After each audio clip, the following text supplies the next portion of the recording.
Hi, cookbook friends. This is Carrie, and I'm here with Katie from Cookbook Divas. And this week, we wanted to do a quick mini-sode of our new podcast, the Cookbook Divas podcast, because we are so excited that it might potentially snow here in Seattle. This is really exciting. Now, I know we have a lot of readers that are suffering through snow and cold back in Boston and New York and the East Coast. So, Katie, why are we so excited that it might possibly snow? Well, it never snows here. Probably the last time it snowed heavily was 2 years ago, which was a great time. It was the best time. My Facebook memories just showed me that last year, earlier this week, was a snow day, and it melted off, which is perfect because you don't want people that had to commute back then before the pandemic. They had to commute in snow, and that's dangerous and horrible.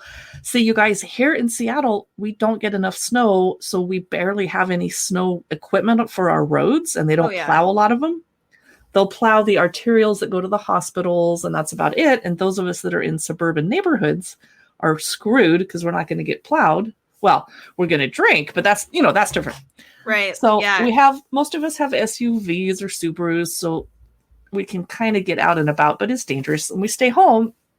And I love snow days. And I happen to live by a stormwater storage pond.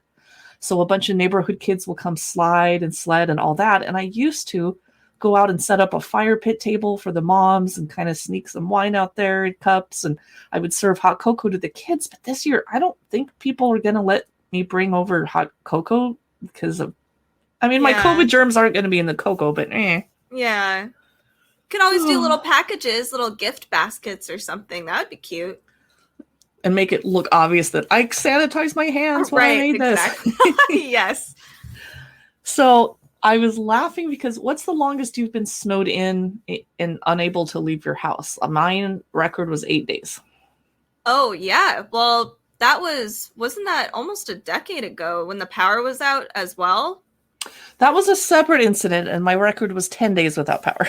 Oh, goodness. Okay. Well, we got really lucky because we flew out of town when they had that big snowstorm. But recently, it was only like 3 days, and we couldn't get out of our parking lot.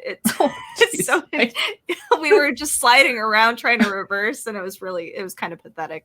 Anyway, yeah, it was only 3 days or so. The first couple days of a snowstorm are fun, and you're going out, other than the shoveling, which is exhausting. And even though we're legally supposed to shovel our sidewalks, I'm in a 4-house cul-de-sac, and no one should be walking on our sidewalks, technically, unless they live here.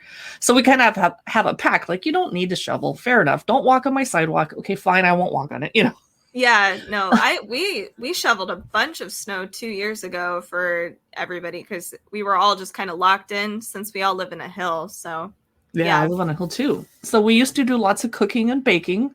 And then day 4, we'd be sick of muffins and cookies and cakes. Like, oh my God, we have to stop, Yeah. And I started craving like fresh produce. So here in Seattle, and I know people joke about pandemic stocking up. Back last March, everyone was hoarding toilet paper and milk and bananas. But people make fun of Seattle because we go to the store. And guess what Bob and I did on Super Bowl Sunday instead of watching the Super Bowl? Oh God. We went to the store and stocked up, because what kind of foods do you miss when it's been like a week of not being able to leave your house for snow or pandemic? We miss lettuce and milk and butter and eggs and fresh, pears and. Yes. Oh, definitely. There's only so much bread you can bake before you kind of want to die a little bit. I don't know. I want lettuce. And I looked forward pre-pandemic to having some days to just relax, and like I have no excuse not to make French toast in the morning. And that seems so cute now that we're home every day, and there's no reason I can't make pancakes and French toast every morning, even on work days. Oh God, I love French toast too, and they're all great. Best winter foods. So I probably should have told everyone why we're recording this podcast today. We wanted to mention some cookbooks that you could grab for your next snow day. And of course, you could buy the Kindle editions if you needed them right away. I actually do own this cookbook, and I wanted to recommend, and you'll find our show links where we're linking to these cookbooks so you know what we're talking about. There's a cookbook about Able skivers, which are the Danish-style filled pancakes, and you use little like wooden skewers to get them out of the pan and cook them up. Well, I am a shopaholic jerk because probably 4 or 5 years ago, I got really excited to buy the Williams-Sonoma Able Skipper pan, and they had this little video on the website that's like, look how easy it is to make these little filled pancakes that are more like donuts. And I was like, whoa! And I bought the pan, and then I didn't use it because I was busy. This was years ago before the pandemic when I was stuck at home. And then I thought, well, clearly I'm not using this because I don't have a cookbook for it. So I bought the Able Skippers cookbook, and I've still never made Able Skippers. It sounds so good, though. The more you're talking about it, I kind of want to buy it now. And I don't know if I'd use it. Yeah, I have these cute little jams that people gave me for Christmas from like Stonewall Kitchen, and they're all these good flavors like fig jam or cranberry or walnut, whatever. And I could easily tuck that into the little pancake, or I could just dip the pancakes in the jam. So I'm very excited. That sounds super good.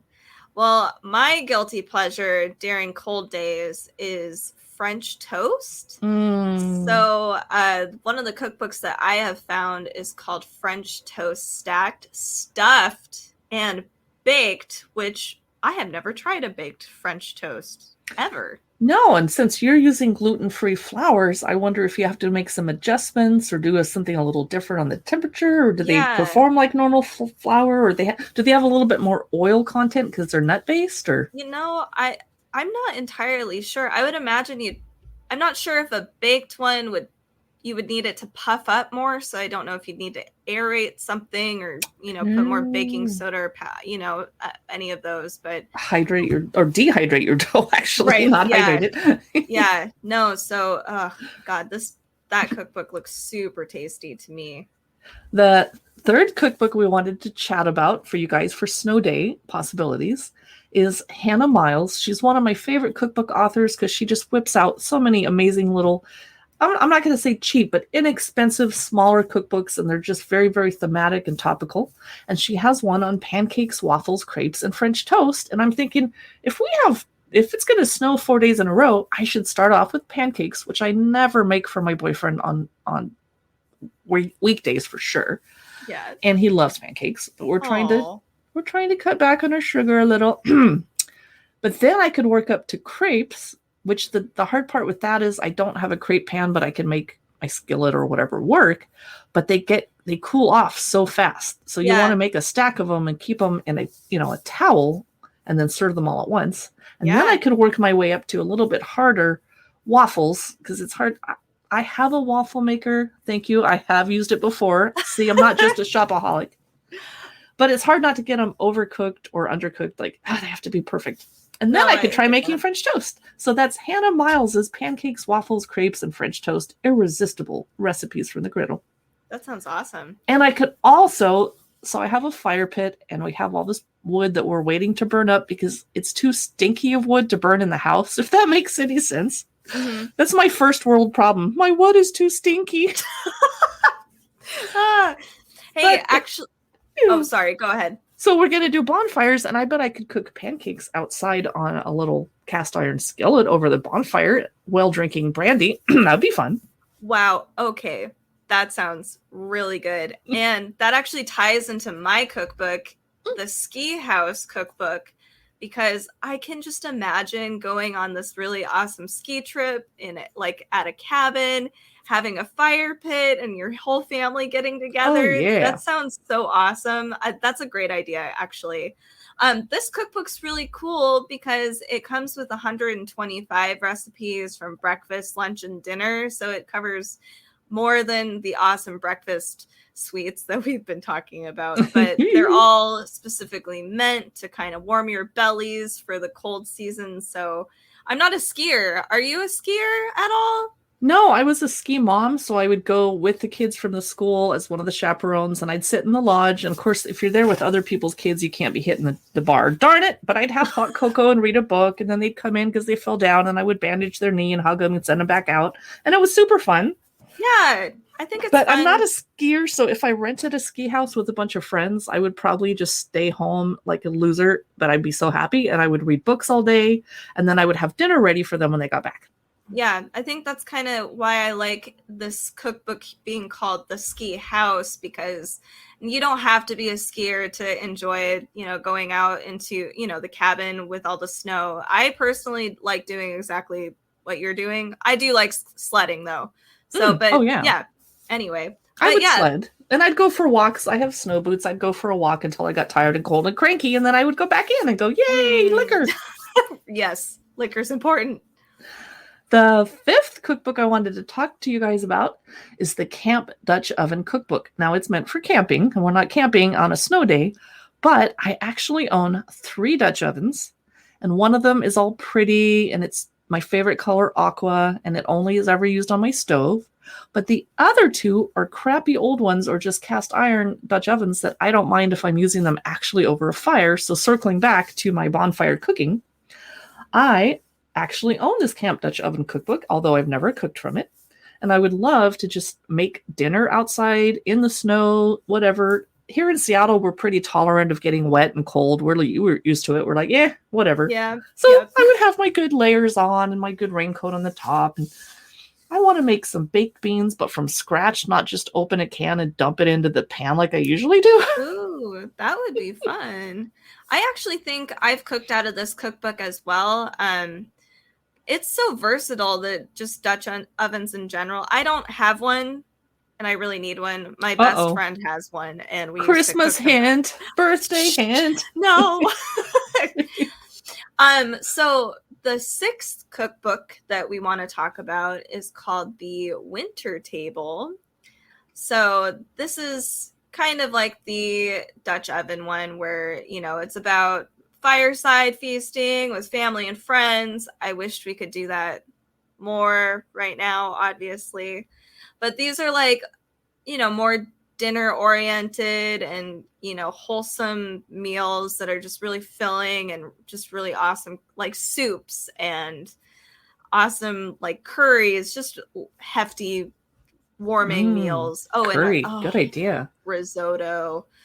So many good things in this cookbook, and it's really pretty too, the photos in this cookbook. So I might have to get that, because you guys don't know me that well. This is a new podcast and a new blog, but before coronavirus, I was a crazy hostess. I probably, without exaggerating, hosted 2 or 3 parties a week. And you get it down to a science, and I wasn't really making gourmet food at that point because the frequency, but I'd have 10 or 15 people over on a Sunday and maybe 10 or 12 over on a Friday for a cocktail party. So I miss hosting. And I'm thinking that I'm trying to stay positive about the pandemic and the changes that it's brought to us. And I'm thinking, I'm going to be able to throw outdoor dinner parties in April, May, and June here in Seattle, which will be, when it rains here, it sprinkles. We don't get really soaking wet. There's not a lot of downpours. But I think we're all now more tolerant of being outdoors socializing than we were in the past. I mean, I wouldn't even get out my outdoor picnic table or all my teak furniture until mid-June, because I'm like, what's the point? No one's going to come over. It's raining.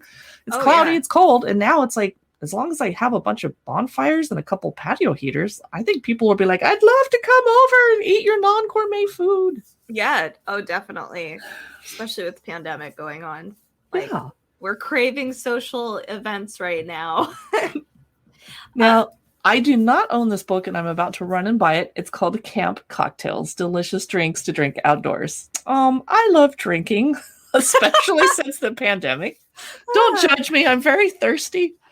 But I want to up my game because I haven't really done a lot of hot drink. Like if I'm going to drink whiskey, I put it in the glass and start drinking it. Yay. And I don't usually bother with an ice cube because I'm kind of hardcore that way.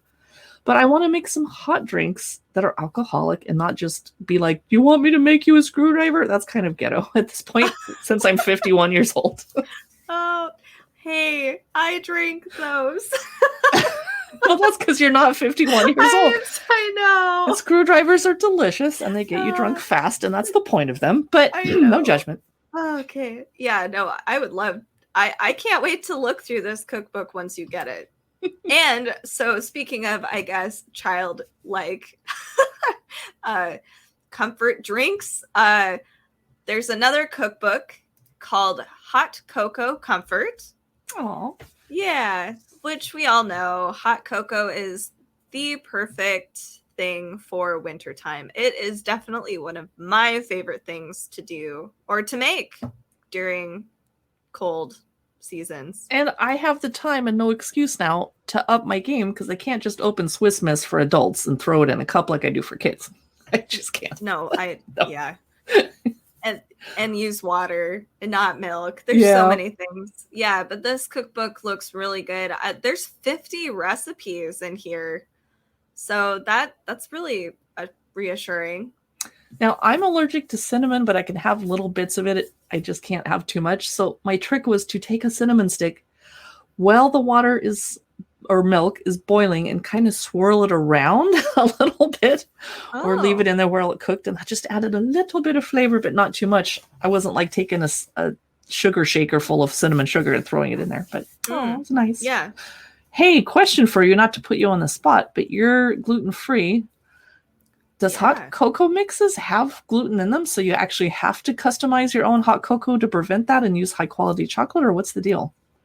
Yeah, sometimes. So I love white chocolate. I know it's technically not chocolate, whatever, but they have white chocolate hot cocoa, but you have to be careful, especially with white chocolate, because they do have a lot of like gluten and wheat additives. I don't know why, but they do. Usually with dark chocolate or milk chocolate, you're usually fine, but I do always read the label. Anything with powder freaks me out, honestly. So, but yeah, sometimes, definitely, I would always be careful of that.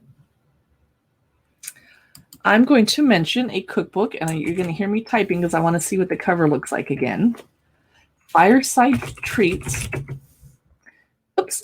The actual name is Fireside Feasts and Snow Day Treats. And I think I need to own this, but I don't want to buy it on Kindle because I want to hold it in my hands. And there's a couple different editions of it because they keep updating it. And right now there's a goof on Amazon because the hardcover is $76. Hell no. Oh, wow. That's ridiculous. That's obviously an error. Yeah, unless it's an encyclopedia. Yeah.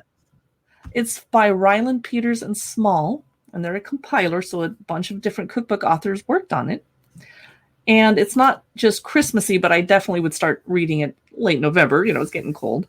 Sure. They say, what better way to spend an icy afternoon than preparing a delicious meal to share with family and friends, full of great ideas for winter entertaining. Now, I'm not going to make the braised pot roast with red wine or the slow-cooked lamb, but I like the tips on winter salads and a blue cheese salad, roast butternut squash. The desserts are brownies, which I don't really need a brownie recipe, but they have a sugar pavlova with cinnamon cream and pomegranate and festive drinks and toddies. It's basically an all-in-one. If you're only going to buy one cookbook for your little winter snow day, it would probably be that one.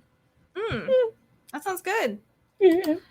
Well, the last cookbook that we want to talk about is called Let It Snow. 24 recipes for festive sweet treats. And they're not, I'm sorry. No. Are these super Christmassy, or is it applicable now that Christmas is over? Oh, they're totally applicable now that Christmas is over. For instance, the one that popped out at me, the first recipe is called mulled wine tartlets, which is, I know we have mulled, what is it? Cider, mulled wine. Oh my God. It's right there. That sounds good. Yeah, that sounds really good. It does. And then they have a poppy seed and marzipan hearts, almond brittle snowflakes, just cute stuff in here. It's not a big cookbook, so it would be cool if you do have like a winter cabin or something. It'd be great to have, to travel with you, or you could just leave it at your winter cabin. It's a cute cookbook.